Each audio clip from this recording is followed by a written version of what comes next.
Dito muna tayo at maglakad-lakad muna tayo dito sa park dahil today is Friday.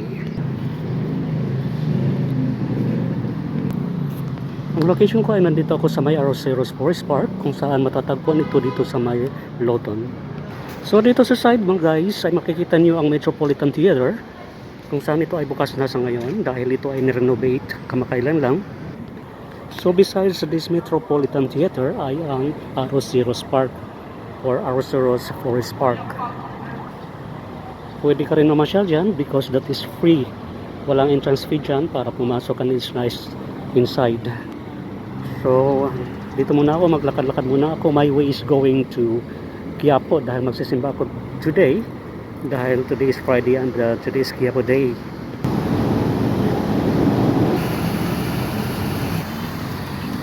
So itong Metropolitan Theater ay tinayo pa ito noong 1930s at ito ay nakatayo pa rin hanggang ngayon. It's still standing at ngayon ay ginagamit ulit. Ito ay nagsara ng matagal pero na-delete ito ngayon lang or early last year. Nagkaroon kasi ito ng renovations dahil dati ay naging abandoned building ito. And then tinirahan ito ng mga squatters at ngayon ay inayos ulit nila.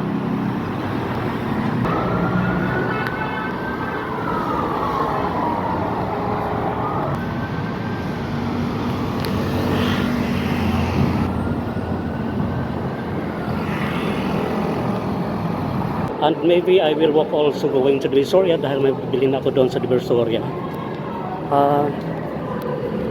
Ito ay paraan ko na rin ng exercise dahil walking is a basic exercise.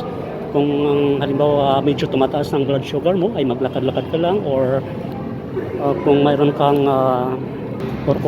hypertension or kung may mataas ang cholesterol mo, it's better to walk because walking is a basic exercise. Ang nakakaganda kasi sa walking ay lahat namumove ang katawan mo at nag-i-enjoy ka rin sa paglalakad dahil marami kang makikita.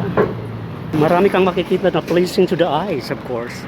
So ito at malapit ako sa Jones Bridge at lalakarin ko lang yan doon at tatawid ako dyan papuntang Binondo.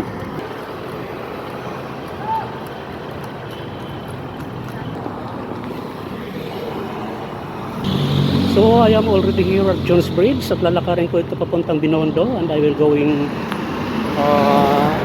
lalampas pa ako papuntang Divisoria dahil actually this is only walking distance from here. So dito naman ay makikita mo ang isang tulay. Ito ay bagong tulay na connecting from Intramuros going to Binondo. So pwede rin actually maglakad-lakad doon because there is a way or there is a walkway there sa mga sides ng tulay. But then mas malayo kung lalakarin mo doon. So dito na lang kasi malapit-lapit.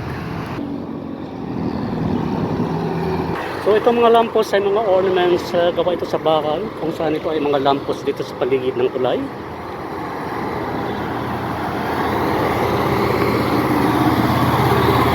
So this one is the gateway to Binondo.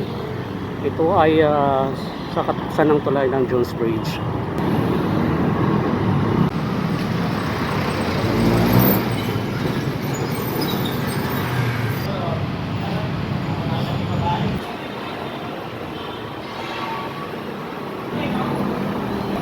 So babaybayin ko ang Juan Luna Street, Binondo going to Divisoria.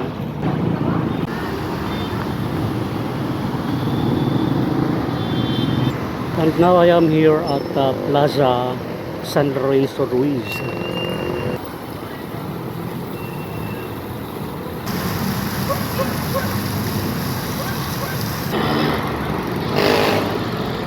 So ito ang situation here now at Plaza San Lorenzo Ruiz. At ito may marker dito. Memorial marker for the Japanese people.